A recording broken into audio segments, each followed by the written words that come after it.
చెప్పే మాయ మంత్రం కథ కదే,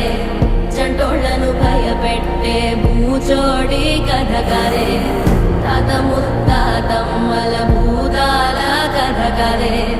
విక్రమాదిత్యుడు చెప్పిన వేదాళుడి కథ కదే, దీపము నుండి బియ్యం వచ్చే అల్లావుద్దీన్ కథ కదే, ఇది ముడత చర్మం ముసలి చెప్పే కథ లాంటి నిజమే.